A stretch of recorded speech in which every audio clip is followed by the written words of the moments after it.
Immagina di iniziare un videogioco sulla PlayStation, per dire. Se devi muovere Super Mario, adesso vabbè, ci capiamo lo In stesso, questo dai. mondo che non esiste perché non Solo puoi per giocare Super Mario sulla PlayStation. Ciao, benvenuti e benvenute a Gift Talks doppio cieco. Io sono Mauri. E io sono Alan e Doppio Cieco è il format in cui ci confrontiamo su argomenti che studiamo in segreto. Il tema di questo doppio cieco è: cosa significa giocare? Una parola, mille sfumature.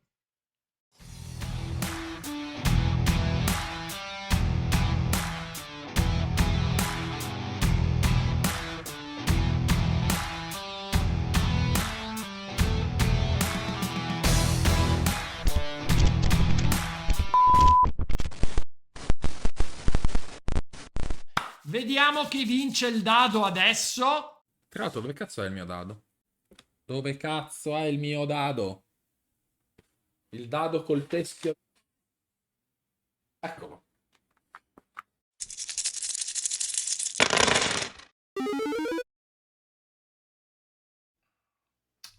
Dopo questa vincita di dado,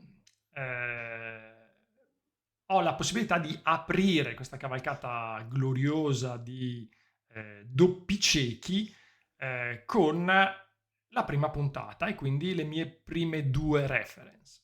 Allora, la prima reference che porto si chiama Homo Ludens, è un libro scritto da Joseph Huizinga. Due parole brevissime sull'autore. Joseph Huizinga è uno storico olandese dell'inizio del secolo scorso. Scrive questo libro nel 1938, in Italia viene pubblicato dopo la prima guerra mondiale, nel 1946, e questo è un libro che fa un po' da pietra miliare, colonna per tutti i discorsi che noi faremo in questa puntata, perché è un libro scritto appunto da un storico importantissimo che affronta il tema del gioco, nello specifico il collocamento, direi io, del gioco all'interno della società e in qualche maniera dell'essere uomo, ok? E dico che è una pietra miliare perché dopo, su questo libro, diciamo, dopo Huizinga ci sono parecchie, diciamo, altri autori che scriveranno su il gioco. Ehm, Huizinga fondamentalmente fa un preambolo all'inizio del libro in cui dà una definizione di gioco e noi ovviamente andremo a trattare proprio di questo e ci focalizzeremo su questa parte del libro. Prima di dare la sua definizione, però lui enuncia quelle che secondo lui sono delle caratteristiche del gioco e sono fondamentali, secondo lui, da capire prima di poter, diciamo, digerire quella che lui porta come definizione. Allora, queste caratteristiche del gioco per lui sono 5. Allora, la prima è che il gioco deve essere visto come un atto libero. Il gioco è libero, è libertà, cioè noi giochiamo non perché siamo costretti, ma perché abbiamo voglia di giocare e non c'è nessuno o nessuna, diciamo, pressione esterna che ci fa giocare. Noi giochiamo liberamente perché lo scegliamo noi. La seconda caratteristica è quella che deve essere molto chiaro che il gioco è un qualcosa che è separato dalla vita ordinaria, non è la vita di tutti i giorni. E non dico reale, dico non è la vita di tutti i giorni, è un facciamo finta che questa cosa va così o che questa cosa esiste. Ok? E questa è una delle basi del gioco, cioè deve essere molto chiaro che il gioco non è la realtà ordinaria. E la terza caratteristica è invece che il gioco è circoscritto spazialmente e temporalmente. Faccio un esempio, il gioco degli scacchi, no? La scacchiera è spazialmente dove esiste il gioco, ok? e c'è anche un tempo, perché noi iniziamo a giocare in un determinato momento e poi c'è una fine del gioco. Può anche essere sospeso il gioco, noi mi alzo, vado, non so, a bermi un bicchiere d'acqua e poi ritorno e rinizia il gioco. Ma è molto chiaro che ci sono dei limiti e diciamo la seconda e la terza caratteristica che vi enunciavo, cioè quella del fatto che sia separato dalla vita ordinaria e circoscritto nello spazio e nel tempo, vanno a delineare quello che nel libro fondamentalmente Huizinga riporta come essere questo magic circle, ok? Che è una specie di spazio che dobbiamo immaginare, una zona, ok? Fuori dallo spazio e dal tempo, in cui il giocatore, chi gioca, entra nel momento in cui inizia a giocare. Questo ovviamente è pane per la discussione e lo riprenderemo dopo. Siamo arrivati alla quarta caratteristica del gioco, che è fondamentale, cioè che il gioco ha delle regole. Ci sono delle regole che sono precise e che quando noi giochiamo accettiamo ovviamente come tali, cioè uno, le accettiamo liberamente, perché giochiamo liberamente, e due, sono indispensabili perché il gioco esista, perché nel momento in cui le regole vengono infrante, cessa istantaneamente il gioco. Se noi infrangiamo le regole, se noi ci mettiamo a giocare sempre a scacchi, prendiamo questo esempio, e muoviamo i pedoni come le regine, cioè, non c'è il gioco, non esiste più il gioco, ok? Quinta e ultima caratteristica è che il gioco è fine a se stesso, fondamentalmente non ha nessun fine pratico e però, cioè non è, ma però ha un valore intrinseco, cioè noi giochiamo perché il gioco genera una sensazione di gioia e di tensione, lui usa proprio questa parola che è interessante perché è una parola che si riprende soprattutto nei concetti della musica, che è il motore, quello che ci fa giocare.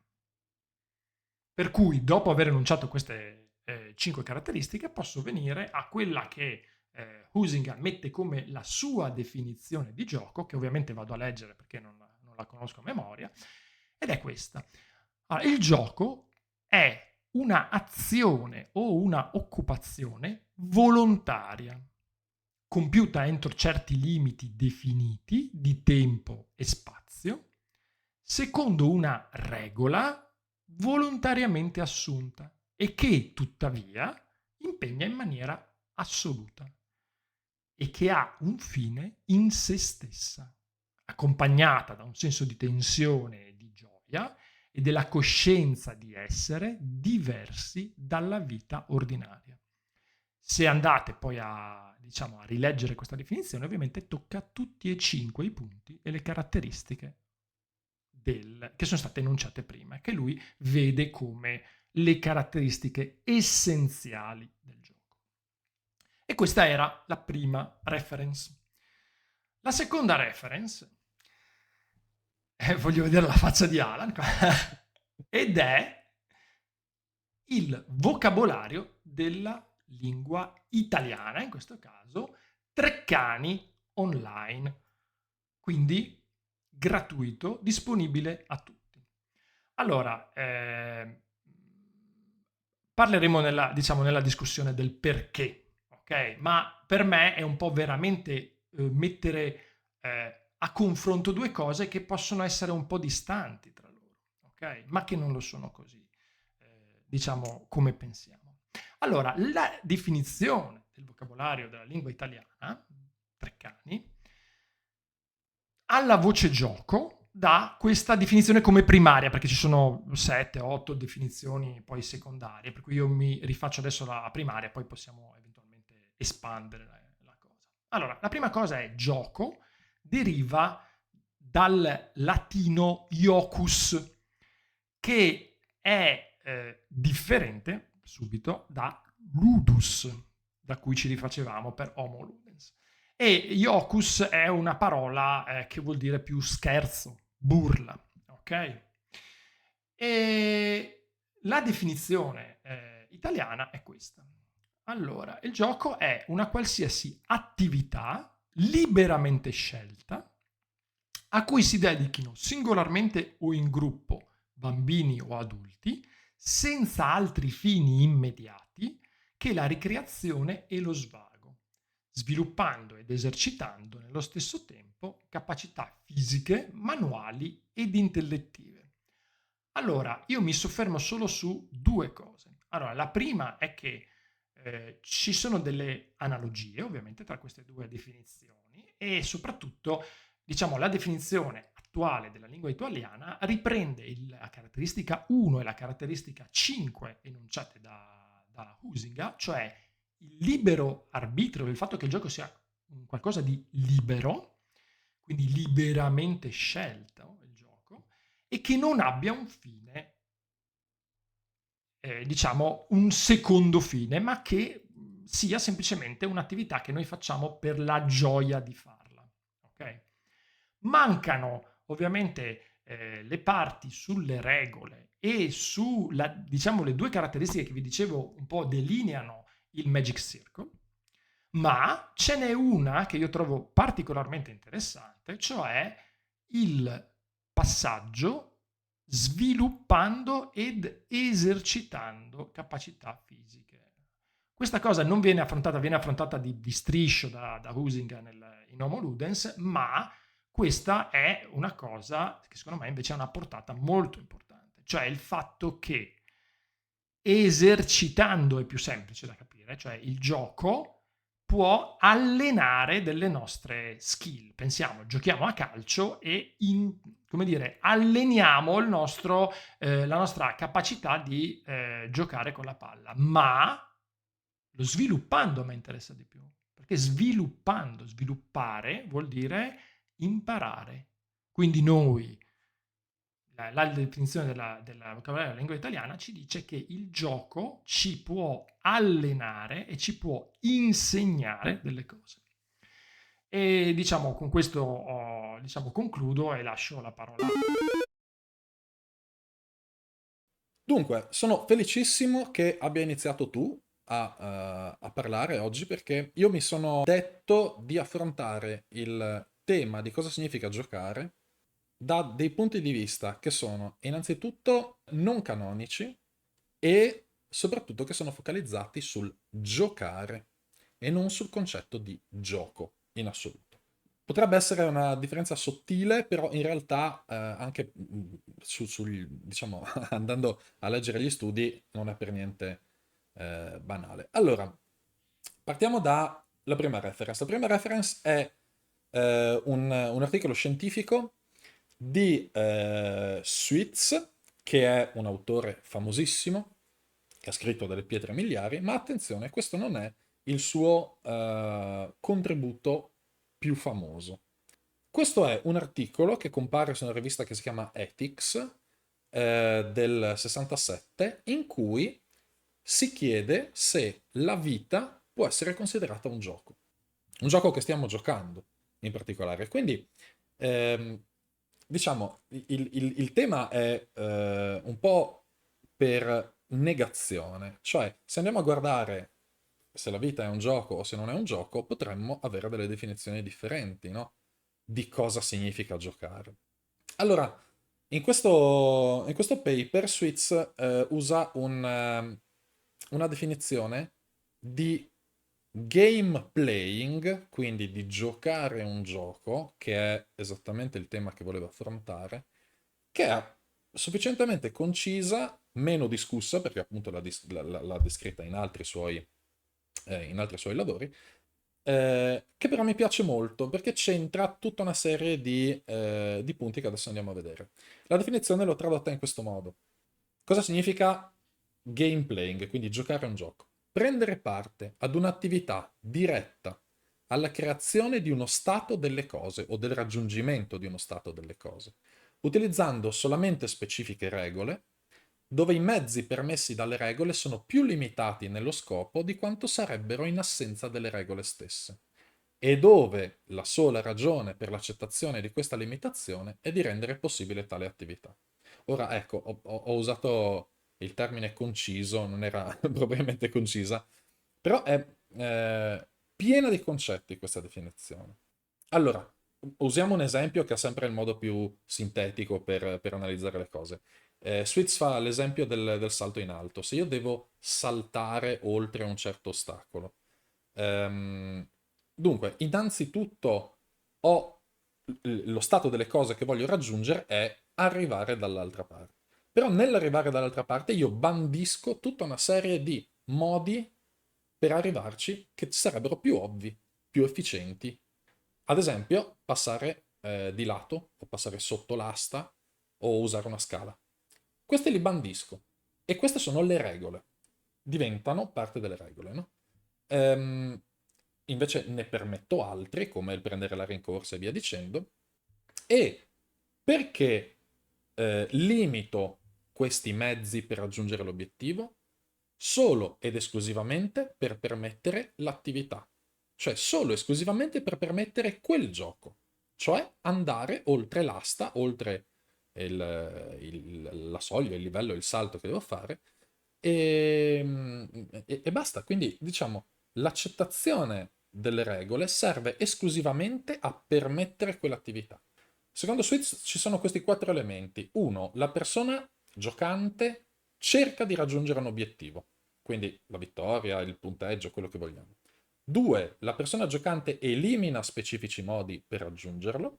Tre, la persona giocante intende eliminare questi modi, quindi non è un'eliminazione così per altri motivi, ma specificamente per questo. E quarto punto, appunto, l'intenzione è specifica.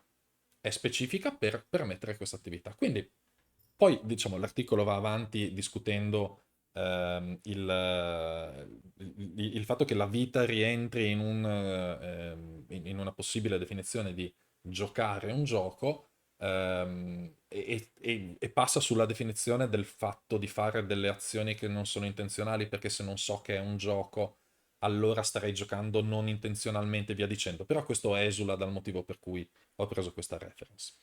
Ehm, la reference mi piaceva molto proprio per questa definizione che vi ho appena esposto, ehm, perché è focalizzata su sostanzialmente una sorta di game design che si fa nel momento in cui si gioca con altre persone.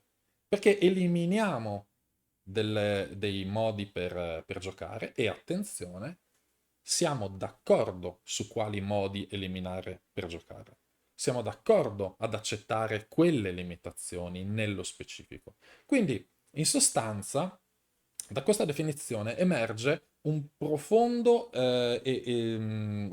importanza dell'accordo su cosa eliminare, diciamo, da parte delle persone che vi prendono parte. Poi nella discussione vedremo come questo si applica a tutta una serie di giochi che conosciamo. Seconda reference parte apparentemente da lontanissimo, perché si parla di gioco degli animali.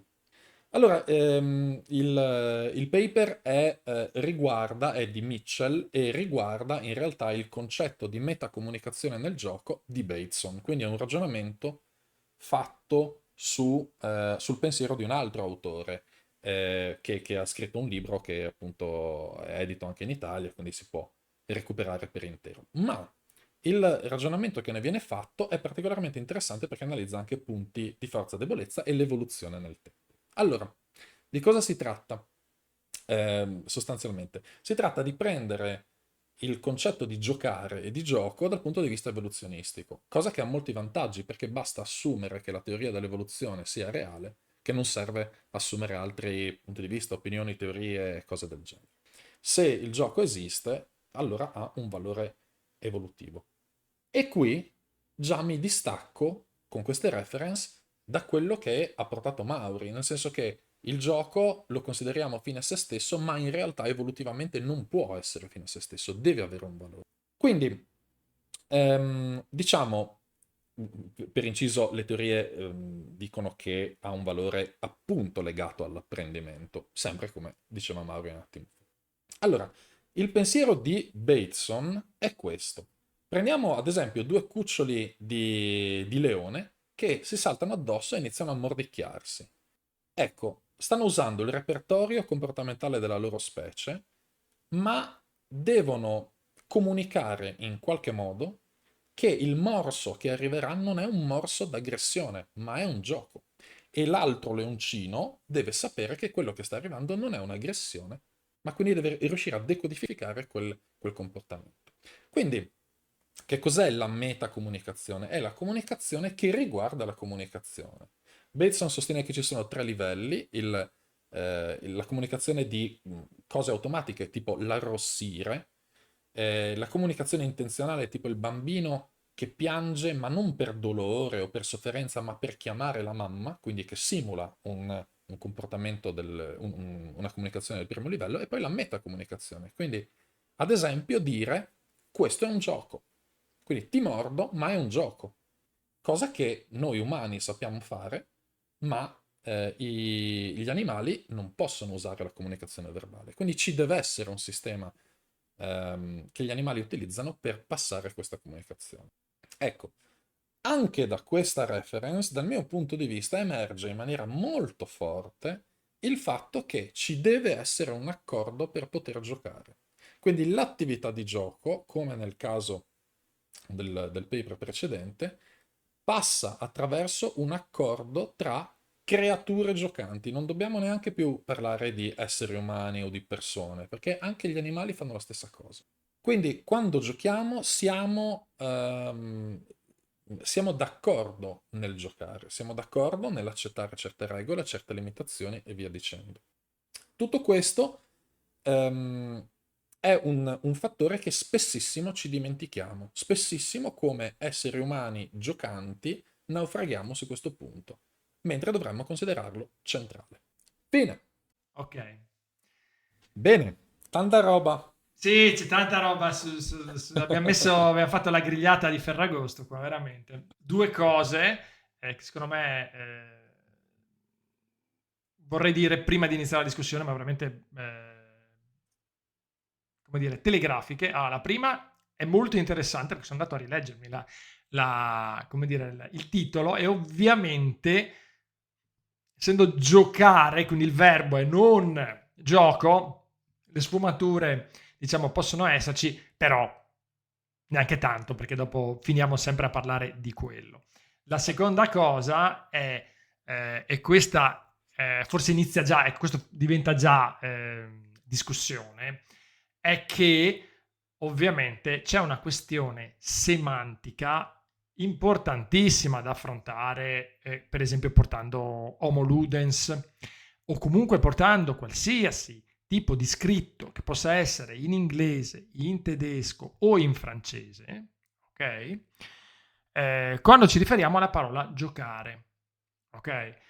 Già, Faccio questo inciso perché ovviamente Alan annuisce dicendo ma che cazzo stai a dire qua? Cioè, sono cose ovvie, ma io cerco di non dare niente per scontato e per ovvio. è La giusto, è giusto. questione, il problema in questo caso è questo, è che, e tra l'altro è una cosa che viene anche ripresa nel libro, sì, in Homo Ludens, questa problematica di tipo semantico, è che lingue diverse possono avere parole diverse, ok, che vanno a delineare o distinguere o comunque a come dire, riportare il significato di un concetto. In italiano noi utilizziamo la parola giocare, ok, che come dicevo deriva dal latino iocus, ma che è la parte scherzo, burla, mentre in inglese si utilizza play, okay, che ha una sfumatura un po' diversa. In tedesco e in francese invece si utilizza giocare come ce lo abbiamo noi, okay, ma con un'accettazione più ampia, perché c'è dentro tutta la parte della musica. In francese, in inglese col play, ma anche in tedesco si dice giocare uno strumento, cioè io gioco la chitarra, ok? Questo fa capire che nella lingua italiana noi, avendo, diciamo, subdeclinato quella cosa in un'altra maniera, e noi diciamo suonare, ok? La chitarra, questa cosa fa perdere una parte del significato che noi stiamo ricercando in questa discussione. Perché capite perfettamente che se noi stessimo parlando di un verbo in cui all'interno c'è sia giocare a scacchi che giocare a calcio che suonare il pianoforte, capite che la cosa è un pochino più ampia. E in italiano, in qualche maniera, avendo una over, in questo caso, sottodeclinazione della cosa, perdiamo una parte di questo concetto perché non abbiamo dall'altro lato una parola che prenda tutte queste sfere assieme. Ok? Quindi questo era fondamentale da in qualche maniera premettere, perché ovviamente quando noi parliamo di Homo Ludens, ma ovviamente in generale di uno scritto che si rifà in inglese, ovviamente noi perdiamo questo tipo di sfumatura che per un anglofono invece è normalissimo. Okay? Qui ovviamente non è assolutamente il mio ambito e come dire, passo subito di lato, ma ovviamente la cosa interessante in questo, cioè dopo questo piccolo incipit sarebbe il pensare quanto è diverso essere inglese o tedesco rispetto a essere italiano nei confronti di come ci raffrontiamo e come guardiamo il gioco. Sì, è vero. Aggiungo. La definizione e le definizioni sono ancora oggetto su cui si discute. Per cui il fatto che semanticamente esista una sfumatura o meno, diciamo, è più ad oggi materia di inclusione, esclusione, diciamo, individuale o di massa linguistica, quindi della massa delle persone che parlano quella lingua, che di definizione vera e propria, che di tassonomia, ecco. Ad esempio, ehm, la differenza tra play e game in inglese è grossolana, è importante. L'utilizzo delle parole play, game e aggiungerei toy, che è il giocattolo, identificano cose differenti, no? Al contrario, ma allineato a questo ragionamento qua, in italiano ci mettiamo dentro al gioco tutta una serie di cose che sono, diciamo che stanno al massimo al confine del concetto di gioco per la tassonomia che abbiamo. Ad esempio, non so, l'enigmistica considerata dalla maggior parte delle persone gioco, secondo alcune definizioni, non possono essere gioco.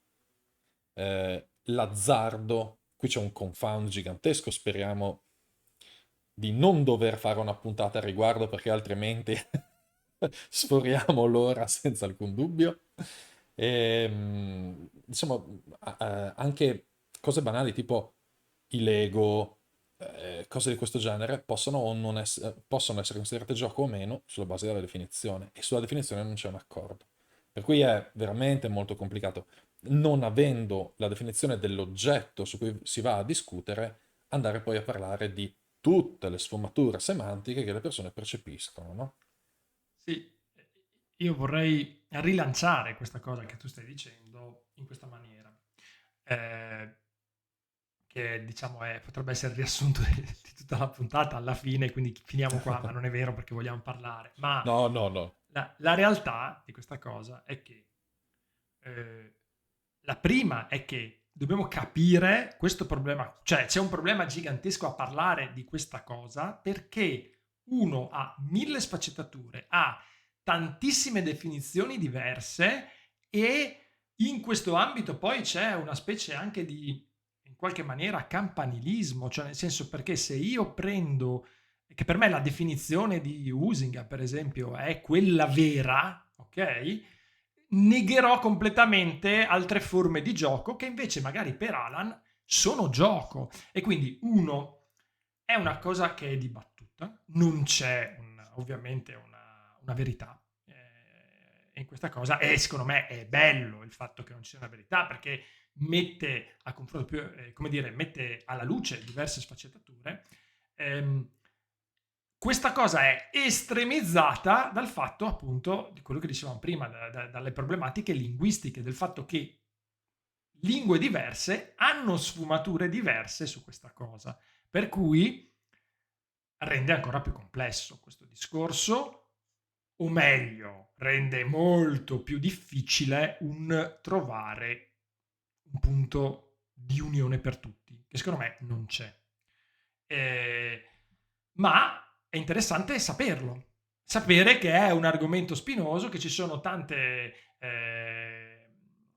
definizioni diverse, che c'è una sensibilità diversa delle persone al percepire sta cosa, nel senso che io adesso, come dire, spoiler, per me il gioco d'azzardo non è un gioco, ok? Ma accetto assolutamente il dibattito su questa cosa. Io potrei, come dire, parlare con una persona che invece dice o asserisce che il gioco d'azzardo è gioco e tra l'altro, cioè, appunto, dalla definizione Treccani, la seconda definizione ovviamente che posso leggere, scusate, perché aggiungo eh, contenuto. La seconda passaggio dice proprio pratica consistente in una competizione fra due o più persone regolata da norme e convenzioni, quindi c'è la questione delle regole, e il cui esito legato spesso a una vincita in denaro, che alcuni magari, come dire, Esatto. già Già fuori impazziscono dal a gioco. questa cosa, dipende in maggiore o minor misura dall'abilità dei singoli e dalla fortuna.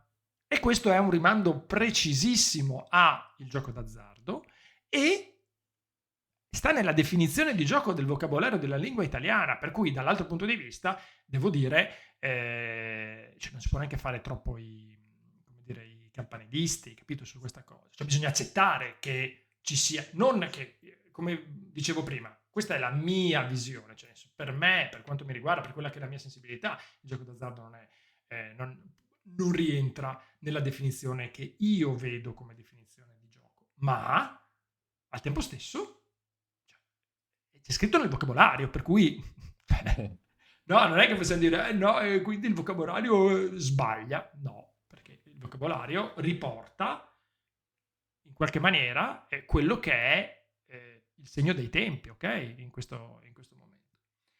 Aggiungo due cose su Vai. questo, Mauri. Poi possiamo passare alla discussione vera e propria, Sì, è direi. vero. Beh, no, vabbè, ma questa Allora, era già una uno, discussione.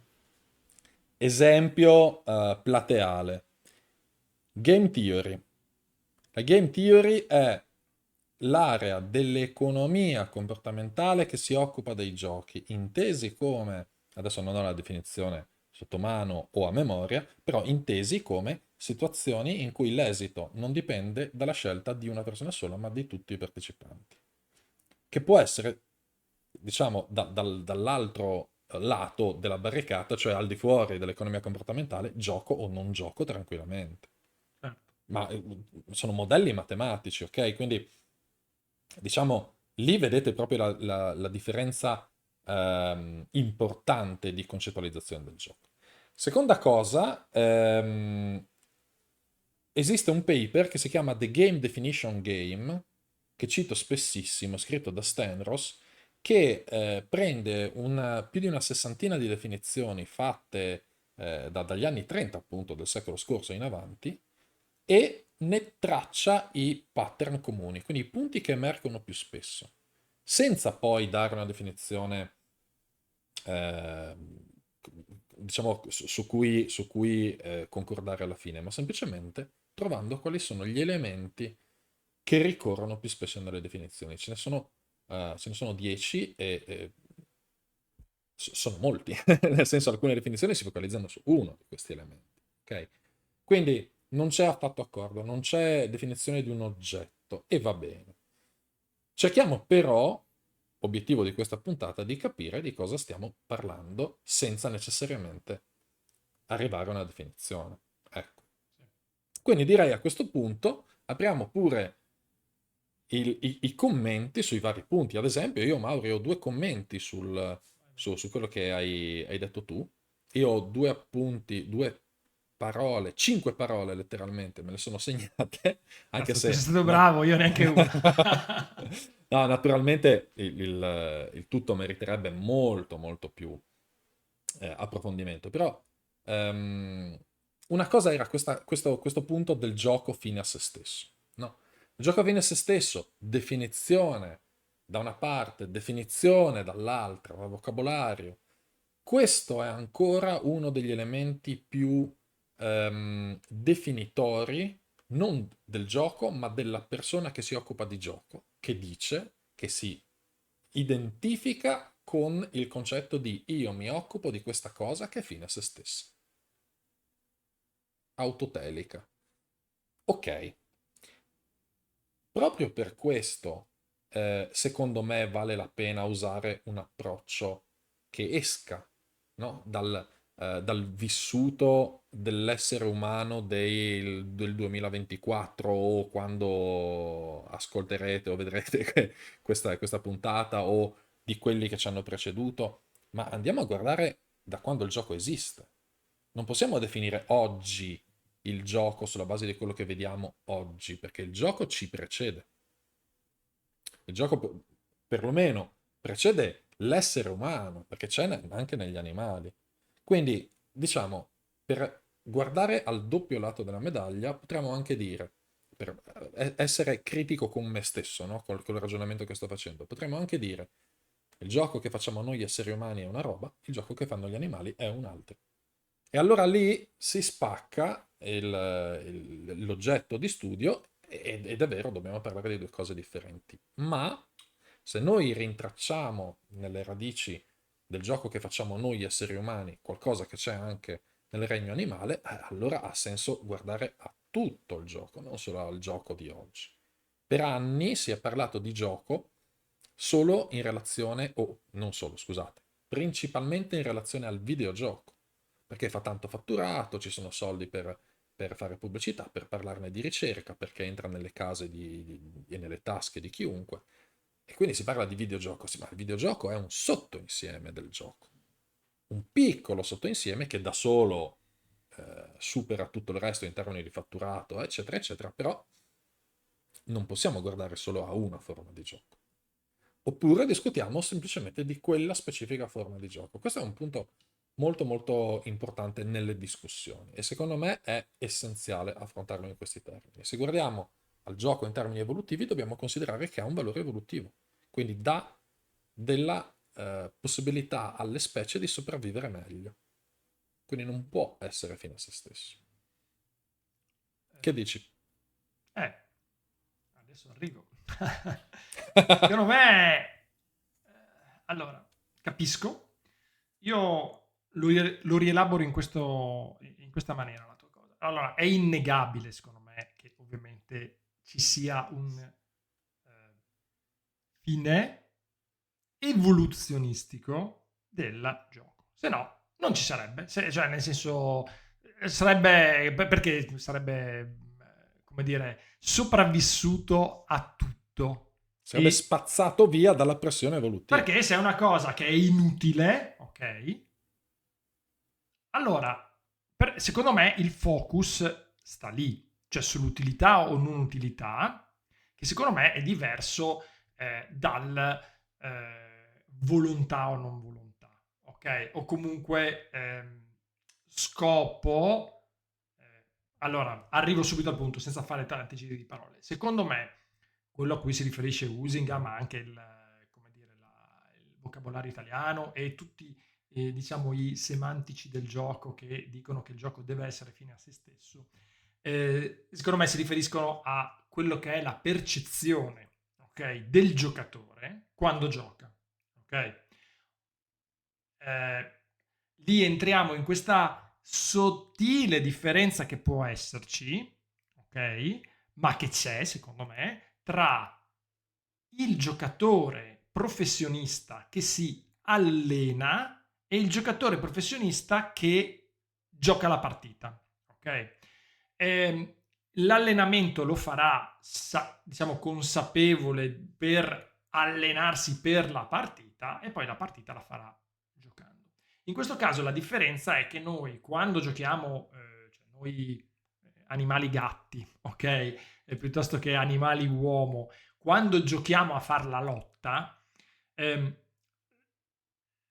diciamo, l'idea è che non lo facciamo volutamente con l'idea adesso mi alleno per poi essere il migliore nella lotta, ma lo facciamo perché c'è questo strumento che Madre Natura ci dà del gioco e che è autorewardante, cioè che è così bello da fare che mi fa mandar giù la pillola del devo fare delle cose per diventare il miglior lottatore, ok, della preistoria piuttosto che il miglior, il gatto più forte del quartiere.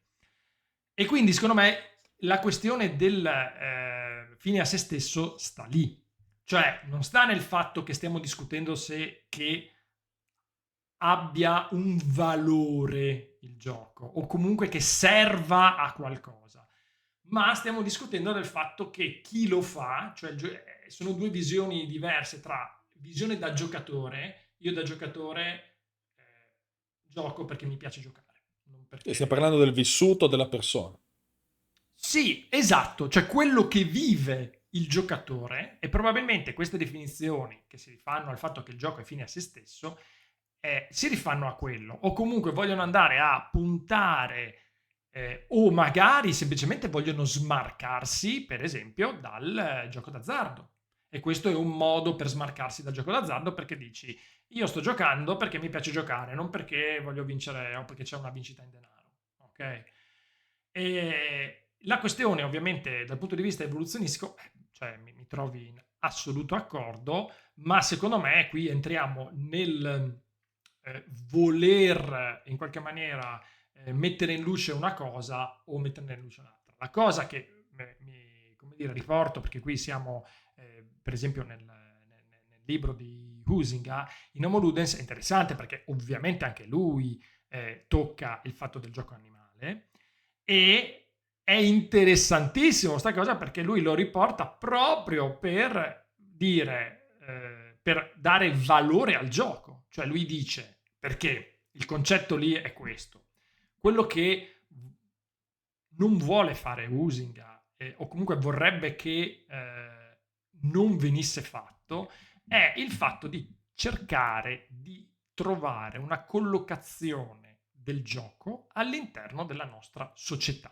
all'interno della nostra cultura. E lui dice, se noi facciamo così sbagliamo assolutamente perché? Perché dice, guardate gli animali giocano, e non è che hanno aspettato che noi creassimo la nostra cultura e gli spiegassimo come giocare. Gli animali giocano.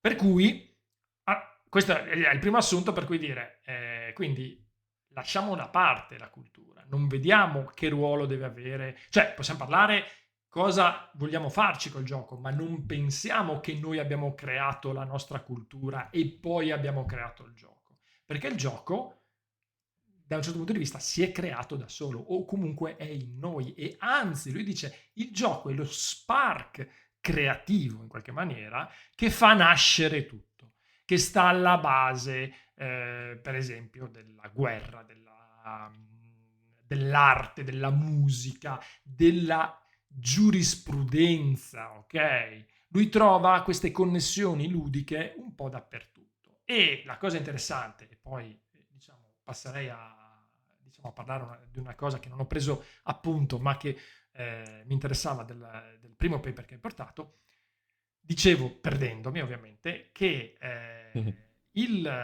la questione su cui lui riporta è il fatto appunto di pensare che c'è questo spark creativo che dà origine a queste cose e la cosa interessante è più andiamo indietro, fra virgolette, nel tempo o comunque andiamo per esempio a guardare quello che era l'idea di, per esempio, giurisprudenza nel Medioevo o nelle culture tribali, noi vediamo che più andiamo alla radice, più andiamo verso la nascita della nostra, fai conto, società, e più le cose assomigliano al gioco, o comunque hanno un carattere chiaramente più ludico di quello che possiamo pensare al giorno d'oggi con l'evoluzione culturale che abbiamo avuto. Dimmi se, diciamo, se cosa pensi, ok, di questa cosa, soprattutto della questione della visione che ti davo. Secondo me non è tanto il fatto appunto Sì, sì, del valore essere evolutivo, ma sicuri che del... il gioco abbia una funzione, eccetera, evoluzionistica, secondo me assolutamente ce l'ha. Però secondo me è una risposta, come ti dicevo, a volersi probabilmente un po' smarcare dal gioco Può d'azzardo, essere. oppure semplicemente voler far capire che il gioco, da un certo punto di vista, rientra in quelle attività che ci piacciono tanto e che possono essere oggetto di dipendenza. Così tanto per buttare dei lanci più avanti, magari ci facciamo una puntata. Esatto, esatto. No, allora, senz'altro ha senso, senz'altro è una possibilità. La questione è che bisogna essere molto attenti a come si usa l'essere fine a se stesso, di conseguenza. No? Se io parlo dell'esperienza della persona che gioca, allora è un discorso. Però sotto l'esperienza della persona che gioca ci sono tutta una serie di motivazioni, alcune delle quali sono consce e altre sono inconsce, che la persona può adottare, o meglio, che spingono la persona a giocare.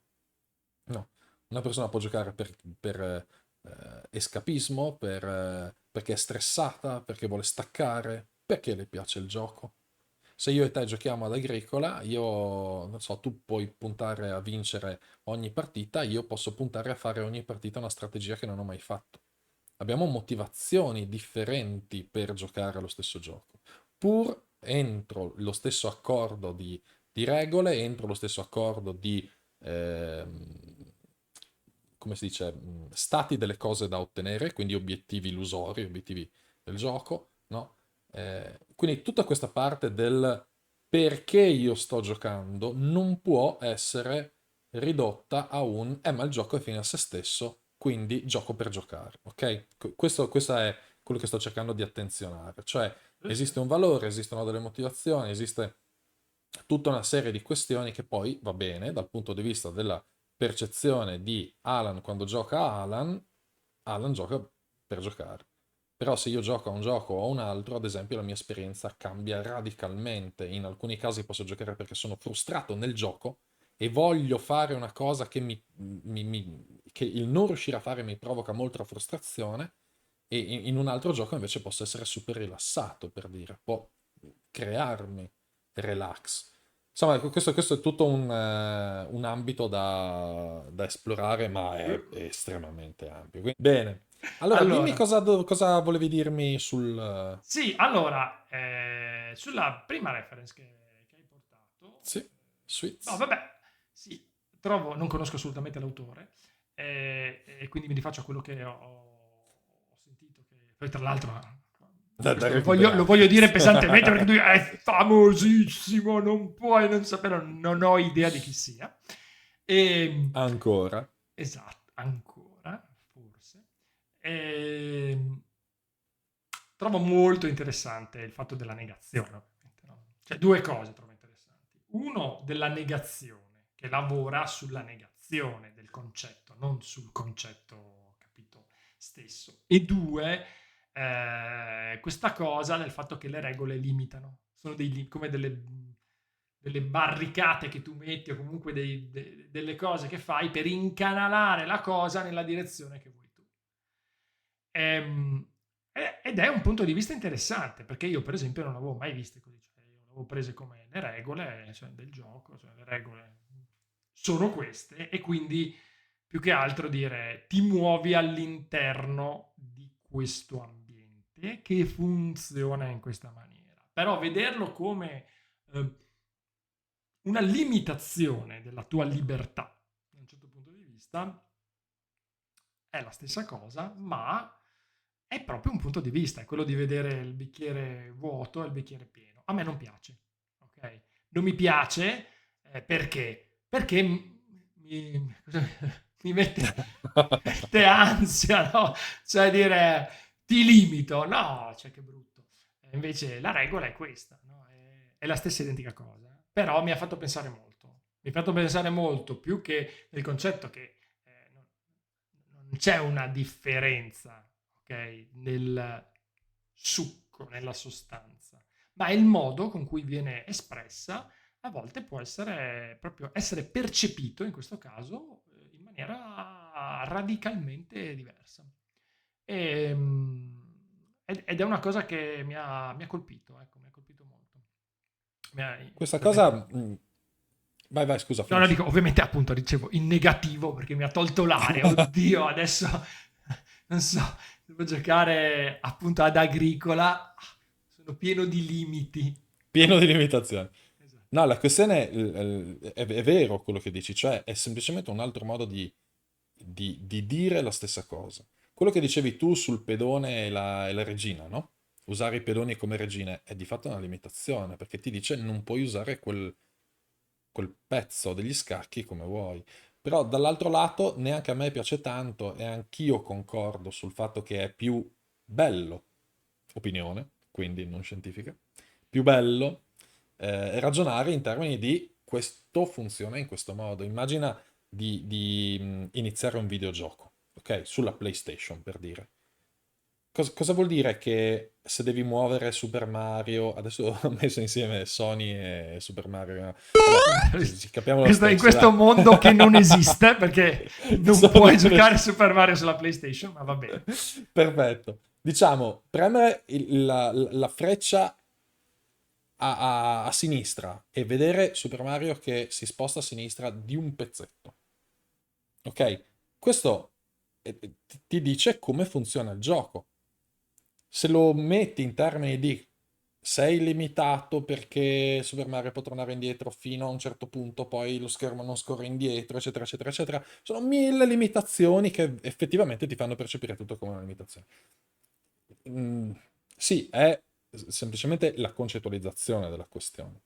A livello di vissuto a me piace molto di più dire entro in questo sistema che non conosco e vedo come funziona. Però di fatto è vero. Se poi la prendi dal lato delle regole non scritte, è ancora più interessante perché nessuno ti vieta di interrompere una partita a scacchi ribaltando il tabellone. O sì, in realtà sì, cioè c'è un accordo implicito che ti vieta di farlo. Quindi è una limitazione anche quella. Ma scusa, questa perché invece ti sto dicendo, no, dipende dalle regole del gioco.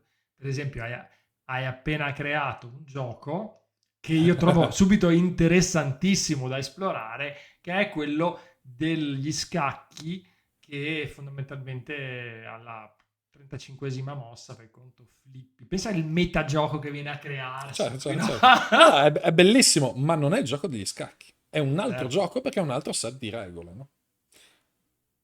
Anche qui si apre un portone poi certo, certo. sui set di regole. Ehm, Volevo aggiungere una piccolissima parte che l'avevo promessa prima durante l'esposizione, cioè su dov'è che noi ci rendiamo conto dell'importanza dell'accordo, che volevo discuterne un attimo con te per sapere anche la tua opinione.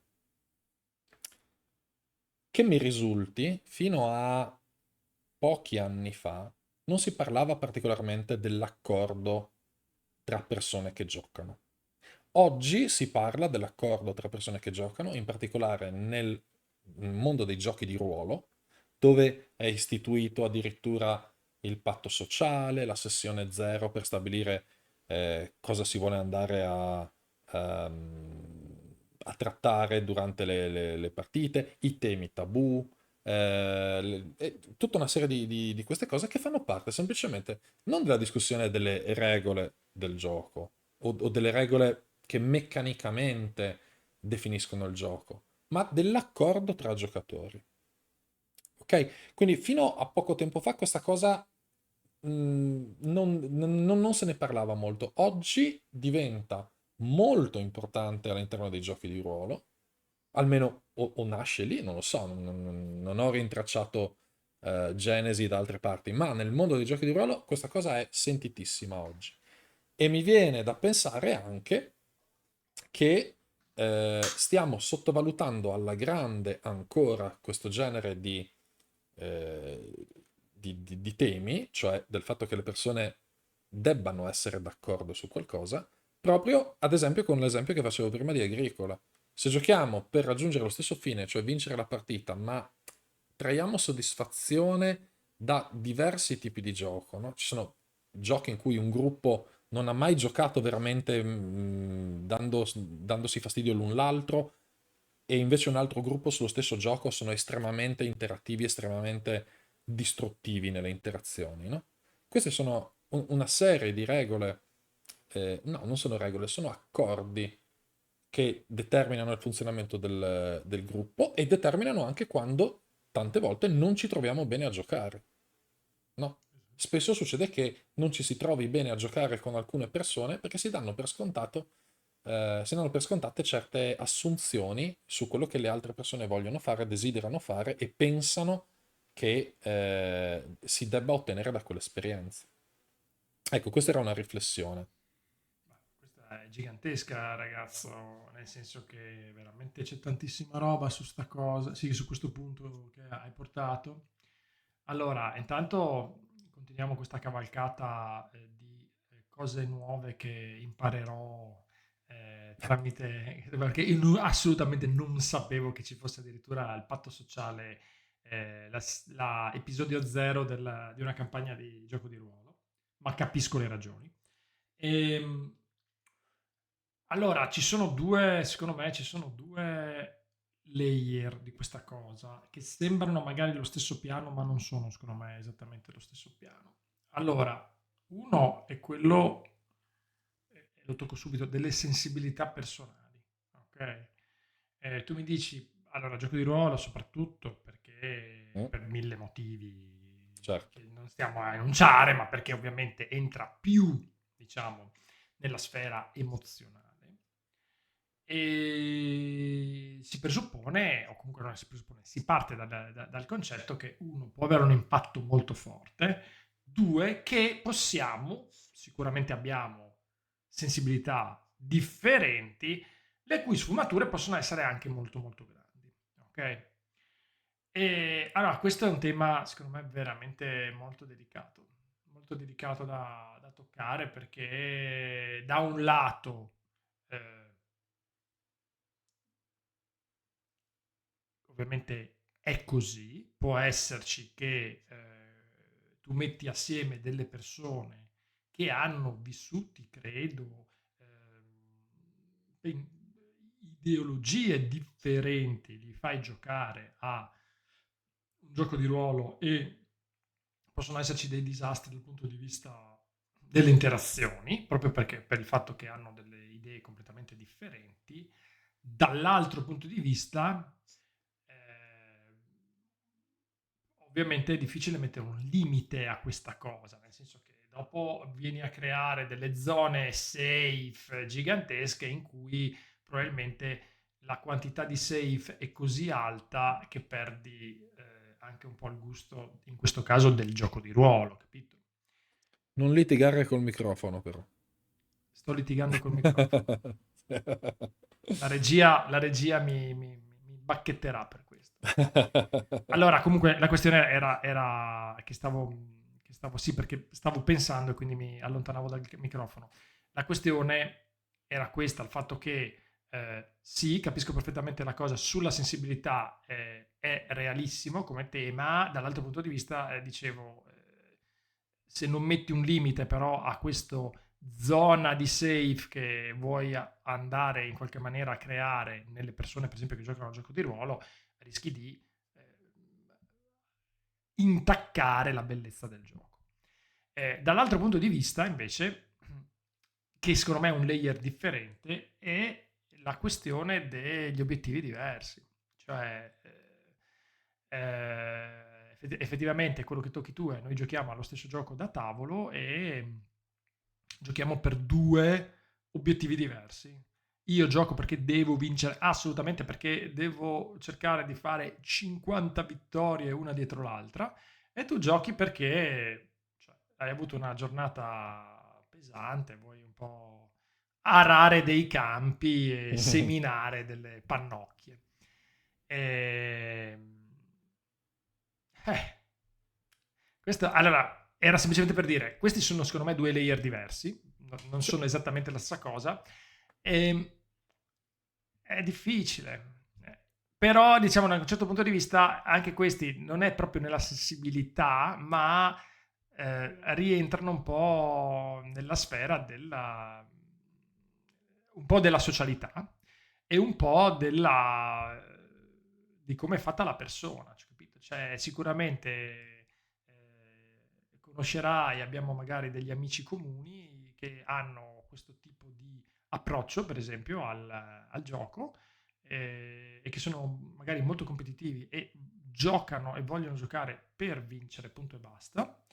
E magari ci sono delle persone che non gli interessa, cioè non gli interessa giocare per vincere veramente, cioè si siedono al tavolo perché vogliono passare del tempo, vogliono muovere dei pezzi e magari vogliono semplicemente avere un momento sociale. Ma togliendo il momento sociale, perché è una cosa ovviamente, che anche questo è un altro tema, anche se vogliamo togliere il momento sociale, non stiamo parlando di socialità, sicuramente può esserci una persona, ed esiste,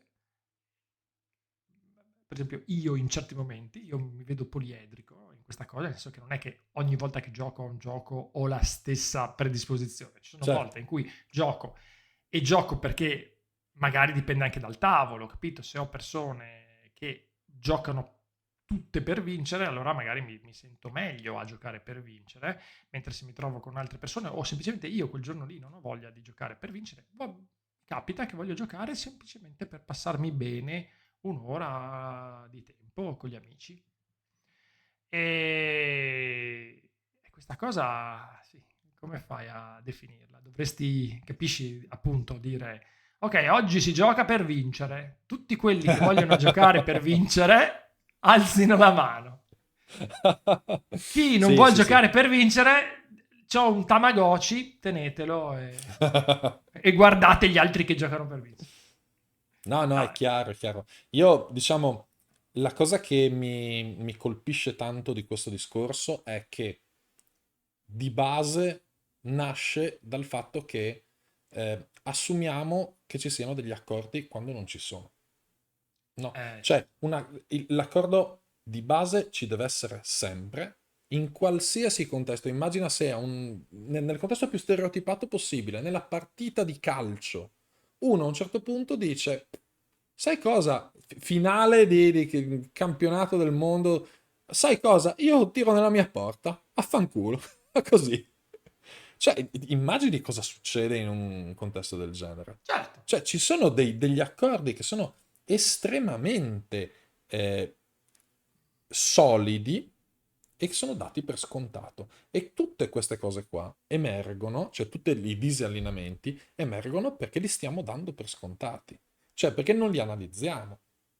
Probabilmente il gioco di ruolo è uno di quei contesti più che possono essere più intaccati, no? Dal disallineamento. E allora ci sta che sia lì che nascono più questi ragionamenti legati alla sensibilità delle persone, legati all'area safe, come dicevi tu, e via dicendo.